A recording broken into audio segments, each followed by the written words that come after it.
"Sir, this clinic serves registered patients only. I'm going to have to ask you to step outside." Ingrid Foss delivered the words with practiced efficiency, her hand already extended toward the glass door, as though the gesture alone might ease Malcolm Trent and his 10-year-old daughter back into the gray March afternoon. Malcolm stood in his worn canvas work jacket, a faded flannel shirt beneath it, 3 days of stubble on his jaw and scuffed boots that had seen better winters. He said nothing for a moment. He simply looked around the waiting room of Hartwell-Baird Family Health Centre, the warm birch paneling Susan had chosen, the reading corner with the low table and soft chairs she had insisted on for children who had to wait, the framed photographs along the north wall showing the clinic on opening day 12 years ago. And he breathed. He was registered. He had a confirmed appointment. His name was in the system under Malcolm Trent, and he had the email on his phone.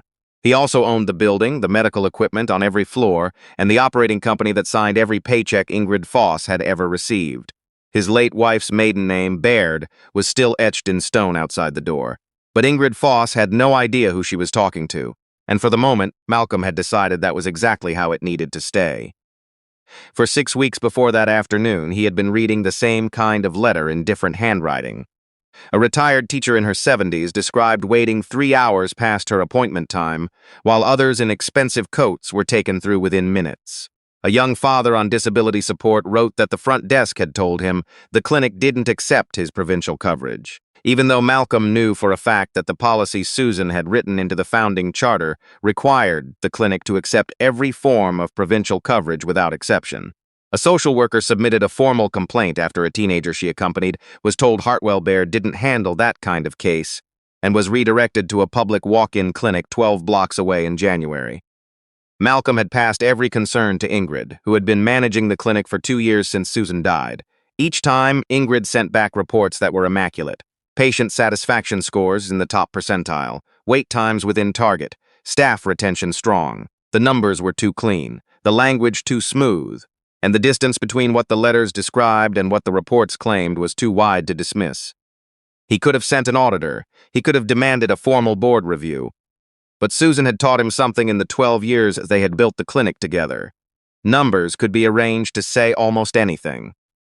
The truth lived in the room itself, in the space between what people felt entitled to say and what they actually did when they believed the wrong eyes were watching. So he had pulled on the jacket he wore to site visits, the one with the frayed left cuff, and driven himself and Faye to the clinic on a Tuesday afternoon in March. Faye had asked to come. She was 10 years old and had only hazy memories of her mother who had died when Faye was 8. But she remembered the clinic. She remembered coming here as a small child, sitting in the reading corner while Susan finished with a patient, being given apple juice by nurses who all knew her name. She had asked Malcolm the week before whether they could go and see it. He hadn't told her the real reason for the visit. He'd only said they were going to see how the place was doing. They arrived at 2:30. Malcolm gave his name at the front desk and showed the confirmation on his phone. The receptionist typed briefly, said she wasn't finding it, then found it, then said the room wasn't ready. She asked them to sit. They sat. The reading corner still had the low table and the soft chairs, but the books were outdated and 2 of the chairs hadn't been reupholstered since Susan had chosen them. A small detail. Malcolm filed it. Over the next 90 minutes he watched. A woman in her late 70s arrived 10 minutes after them. Her name was, Malcolm later learned, Adeline Marsh, and she had a standing appointment every 4 weeks for a prescription review. She was a small woman in a wool coat and a tartan scarf who carried a cloth shopping bag with a library book tucked inside. The receptionist told her the doctor was running behind. Adeline nodded politely and sat. 40 minutes later, a couple arrived in expensive winter coats. They had no appointment. Within 8 minutes, they were shown through. Adeline watched them go. She didn't say anything. A man in his mid-30s arrived carrying a hard hat under one arm and a stack of papers under the other. He spoke to the receptionist in a low voice. She typed, frowned, typed again, and then told him his insurance coverage wasn't accepted at this clinic. He started to explain that his employer's plan listed Hartwell-Baird by name. She said there might be an update to their accepted providers list. He should call his insurance company. He looked at his hard hat and then at the clock on the wall, thanked her for nothing, and left. Malcolm looked at Faye. She was reading one of the old books from the shelf, but she had lifted her eyes to follow the man to the door. "Dad," she said quietly. "I know," he said. A teenage girl arrived with a woman Malcolm took to be her aunt. The girl was 16, maybe 17, and she held herself with the careful stillness of someone trying very hard not to appear as frightened as she was. The aunt spoke to the receptionist in a low voice. The receptionist made a call, waited, spoke again, and then told them that Hartwell-Baird wasn't the appropriate facility for that kind of referral. There was a community health center on Beechwood. They could take the bus. The aunt looked at the girl. The girl looked at the floor. By that point, something in Malcolm's chest had moved past anger into something quieter and more fixed. A clinic didn't redirect a frightened teenager because of a staffing quirk. It didn't lose a working man's insurance code or delays a 70-year-old woman for 90 minutes by accident. These were decisions made often enough to have become ordinary. He was still watching when a nurse came through the inner door. She was young, maybe 25, and she carried a small tray with 2 paper cups of apple juice and a few crackers folded in a paper towel. She moved toward Faye with the ease of someone who still remembered why she had gone into healthcare.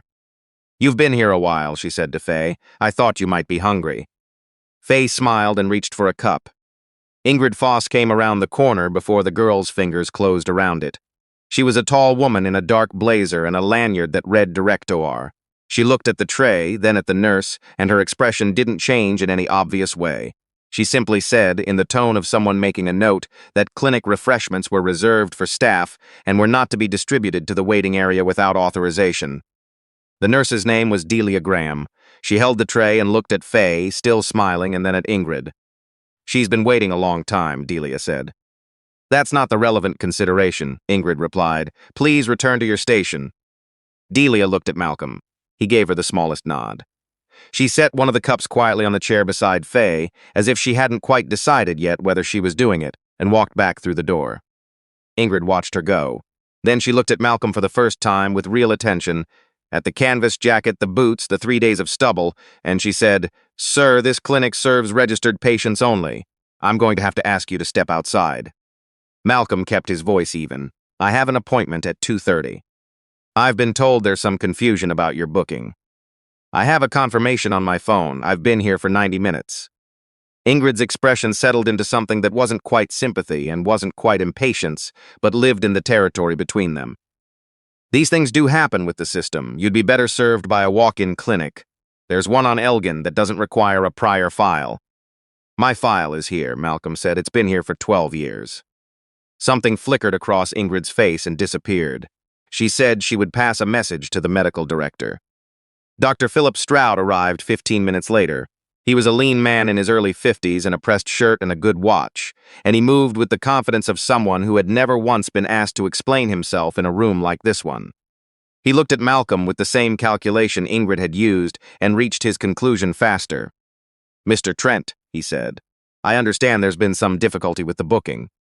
My appointment was at 2:30. It's now 4:15.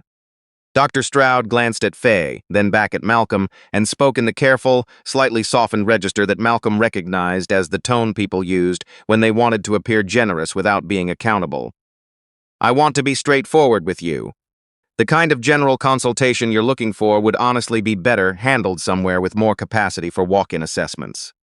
"I didn't walk in," Malcolm said. "I made an appointment." Dr. Stroud reached into his breast pocket, removed his wallet, and took out 2 folded bills. He set them on the armrest beside Malcolm. "There's a good walk-in on Elgin. This covers the cab." Faye stared at the money. Malcolm didn't touch it. "You want us to leave," he said. Dr. Stroud smiled just slightly. "I want you to get the care you need. Because our presence here is a problem." The smile held. "Because our patient model is designed around registered ongoing care relationships. It's not a reflection on anyone." Malcolm looked around the waiting room, at Adeline Marsh, still sitting in her wool coat with her library book, at the empty chair where the man with the hard hat sat, at the reading corner where Susan had once held Faye on her lap and named the birds in the picture books. "My wife designed this waiting room," Malcolm said. Dr. Stroud went still in the way that people do when they're deciding whether something needs to be managed. "She chose those chairs.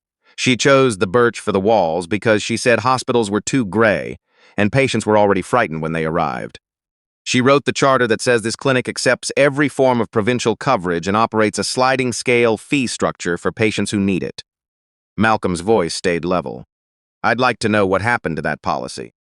Dr. Stroud leaned slightly forward. "Sir, I don't know who you think you." He didn't finish the sentence, because from across the waiting room came the sound of a chair scraping hard against the floor, and then a thud that everyone in that room recognized immediately. Harold Quint had been sitting near the window for the better part of an hour. He was 78, a retired postal worker from the East End, and he had come in for a follow-up that had already been rescheduled twice. He was on the floor now, his face slack, his breathing absent in any obvious way a layperson could detect. The receptionist stood up. Ingrid crossed the room and looked at Harold, and Malcolm would remember this. Her first movement was toward the woman 2 seats over who had raised her phone. "Please don't record inside the clinic," Ingrid said. "This is a private medical environment." Harold's wife, Evelyn, was already on her knees beside him, saying his name. Malcolm crossed the room in 4 strides. "Someone call 911, he said in the kind of voice that doesn't ask, it tells. And it's quiet enough that people listen harder to hear it. He was already beside Harold, checking his pulse, when Delia came back through the inner door at a run, having heard the chair and the thud from the corridor. "The defibrillator," Malcolm said without looking up. "Left wall, behind the second panel below the landscape print. There's a latch on the right side." Delia stopped. "That panel doesn't." "It does," Malcolm said. "Susan had it installed there because she didn't want it visible from the room, but wanted it accessible from multiple angles. Latch on the right side. Pull straight out." Delia went to the wall. She found the latch exactly where he said it was. She opened the panel and there was the AED, sealed and maintained, exactly where Susan had placed it 12 years ago, and where apparently no one on the current staff had known to look. She brought it across the room at a run. Malcolm talked her through the steps as she attached the leads, his hands staying on Harold. Dr. Stroud came through the door from the inner clinic, and Malcolm said without looking up, "The ambulance should come through the south entrance. The main lobby elevator is too slow for a stretcher. There's freight access on the south side. The code is the same one that's been on the building since 2014, unless Ingrid changed it." Ingrid was standing 2 feet away. Her face had gone pale. "The code is the same," she said. "Then unlock the south entrance now, and tell whoever's at the door to clear the corridor to room 4, the only room on this floor with oxygen already mounted." Dr. Stroud stood very still, watching Malcolm work. He was watching the way you watch someone operate in a space they own, not visit. The paramedics arrived in 4 minutes. They came through the south entrance, down the cleared corridor, and Harold Quint was breathing with assistance and coherent enough to squeeze his wife's hand by the time they prepared him for transport. Evelyn gripped Malcolm's arm before she followed the stretcher out. "Thank you," she said. Malcolm shook his head. "The team saved him. Go with him." The waiting room was very quiet after they left. Delia was still holding the AED case. Her hands were not entirely steady. Dr. Stroud looked at Malcolm with no practiced confidence left in his expression. What remained was the look of a man beginning to understand the size of his mistake. "Who are you?" he said. Ingrid started to speak. "He's a walk-in patient who..." But Dr. Stroud shook his head. He knew where the AED was. He knew the south entrance code. He knew the oxygen in room 4. Those are not things a patient knows. Faye had been standing quietly near the reading corner. She was looking at the row of framed photographs on the north wall, the clinic on opening day 12 years ago. A woman in a white coat stood at the front entrance with a ribbon stretched across it and scissors in her hand, laughing at whoever was behind the camera. Beside her, a younger man with the same dark eyes as the man now standing in the middle of the waiting room. Faye walked to the photograph. She pressed her finger gently to the glass over the woman's face. "That's my mum," she said. Then she moved her finger to the man. "And that's my dad." The room went silent in the way rooms go silent when something true has been said by someone who didn't know it was the wrong place to say it. Ingrid looked from the photograph to Malcolm. She looked at his face, older now, marked in the way that grief marks a face, the lines deeper, the eyes steadier than in that picture, and she knew. She knew it the way you know a thing you cannot unknow. Her tablet slipped from her hand and hit the floor.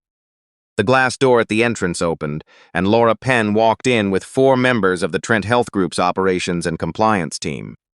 Laura was the director of legal and audit, and she had been in the building's parking structure for the last 40 minutes, waiting for Malcolm's call. She walked past Dr. Stroud without acknowledging him. "Mr. Trent," she said, "the clinic's full complaint archive, internal communications, billing records, patient access logs, and insurance processing files have been secured as you requested. The backup completed at 3:52. Dr. Stroud turned to look at Ingrid. Ingrid said nothing. Adeline Marsh was still in her chair. She had been there for over 2 hours. She held her library book in both hands and watched with the expression of someone who had suspected, for a long time, that this moment might eventually arrive. Malcolm stood in the middle of the waiting room that his wife had designed. He looked at the birch walls and the reading corner and the photograph where Susan was laughing. He looked at the panel Delia had pulled open to find the defibrillator that the whole clinic had forgotten about. He looked at Faye, who had put her hand in his. He had come hoping the complaints were exaggerated. He had come hoping to find one careless manager and a few oversights that a meeting could fix. Instead, he had watched Adeline sit for 2 hours while her slot was given to people with better coats. He had watched a working man turned away on a false pretext. He had watched a teenager sent out into a January street to find her own way. And he had watched Ingrid Foss take apple juice away from his daughter. He looked at Dr. Stroud. "You apologizing to me now," he said quietly, "is not the same thing as being sorry for what you did." Dr. Stroud straightened his watch. "Malcolm, Mr. Trent, if I had known." "That's the problem," Malcolm said. Dr. Stroud stopped. "You're sorry because the man you handed cab fare to happens to own this building. You're not sorry you turned away a man with his daughter. You're not sorry you moved Adeline's appointment so someone with a nicer coat could have her slot. You're not sorry a teenager had to go find a bus in January. You're sorry you didn't know who I was before you opened your wallet." Laura opened the folder and read from the preliminary findings. The clinic's complaint records had been selectively removed before submission to the Trent Health Group's central reporting system. 64 complaints in 18 months, reduced to 11 in the version Ingrid had filed with head office. Patient access logs showed a consistent pattern. Appointments for patients covered by basic provincial plans were delayed or reassigned at a significantly higher rate than those with premium private insurance. The sliding scale fee structure Susan had written into the founding charter had been quietly suspended without board approval. 3 staff members who had raised concerns internally, Delia among them, had had their hours cut without documented cause. There was more. There was nearly always more, once people started looking in the right places. Malcolm looked at Ingrid and Dr. Stroud. "Your employment with Trent Health Group ends tonight," he said. Dr. Stroud argued that the clinic couldn't function without clinical leadership. Ingrid began explaining about pressures and resourcing and the difficulty of managing a complex patient load. Malcolm listened to each sentence without interrupting, then told Laura to proceed with the access suspension and credential collection. 2 members of the compliance team walked with Stroud and Ingrid to retrieve their cards and personal effects. Before they reached the door, Malcolm turned to Delia Graham, who was standing near the east wall, still not entirely sure whether she still had a job. "You're not going anywhere," Malcolm said. "The shifts you lost will be restored and back paid. I'd like you to consider a move into clinic management over the next year, if that's something you want." He paused. "You gave my daughter apple juice when you had every reason not to." Delia pressed her lips together and nodded once. He went to find Adeline Marsh. She was still in her chair, the library book on her lap, her tartan scarf neatly arranged. Malcolm sat down beside her and introduced himself, not as the owner, but by name. She told him about her prescription review schedule, the 4-week rhythm she had kept for 3 years, the growing sense in recent months that she was being shown to the bottom of a list she couldn't see. "I stopped mentioning it to my daughter," Adeline said. "She worries, and I thought perhaps I was imagining the pattern." "You weren't," Malcolm said. He arranged for Adeline to be seen that afternoon. Before she was called through, she looked at him with the direct, steady gaze of someone who had spent a lifetime as a teacher and knew how to look at a person and mean it. "Your wife built this place with the right idea," she said. "Don't let it drift again." "I won't," Malcolm said. In the weeks that followed, he led the reform of Hartwell-Baird from the inside. The complaint system was transferred to an independent platform that clinic administrators could no longer access or alter. The sliding scale fee structure was reinstated and published in the lobby and on the clinic's website. Patient wait times were tracked and reported to the board weekly, broken down by insurance category, so any pattern of differential treatment would be visible the moment it began. Staff were given a direct, confidential channel to report concerns without going through clinic management. The clinic hired an interim medical director, Dr. Yolanda Ferris, whose first act was to personally phone the 3 staff members whose hours had been cut and ask them to come back. Malcolm renamed the main patient lounge the Susan Baird Room.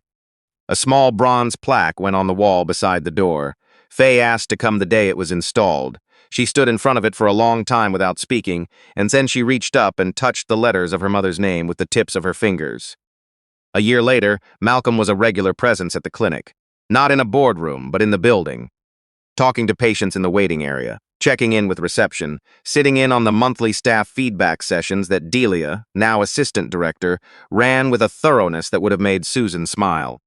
One afternoon in early spring, Malcolm and Faye were standing near the reception desk when the front door opened and a man came in wearing a gray work jacket and muddy boots, holding the hand of a boy of about 7 who was pale and glassy-eyed in the way of children who have been running a fever too long. The man paused just inside the door, his free hand still on the handle, and he looked around at the warm birch walls and the reading corner and the people behind the desk with the expression of someone who had been told once too often that a place like this wasn't for someone like him. Delia was across the room before he had time to hesitate. "Hi there," she said, crouching slightly toward the boy. "What's your name, bud?" The boy told her. Delia said it back to him like it was the most natural thing she'd heard all day, and then she looked at the father and said, warmly and without any performance in it at all, "We've got you. Come on in." The man's shoulders came down about an inch. He followed her to the desk. Faye watched them go, and then she turned and looked up at Malcolm. She had her mother's eyes, steady and gray, already asking questions that took years to answer. "Delia's good," she said. "She is," Malcolm said. Faye looked toward the Susan Baird room. Mum would have liked her. Malcolm looked at his daughter, and at the room where Susan's name was on the wall, and at Delia settling the father and his feverish boy at the desk with the same quietness that good people bring to ordinary care. "Yeah," he said, "she would have."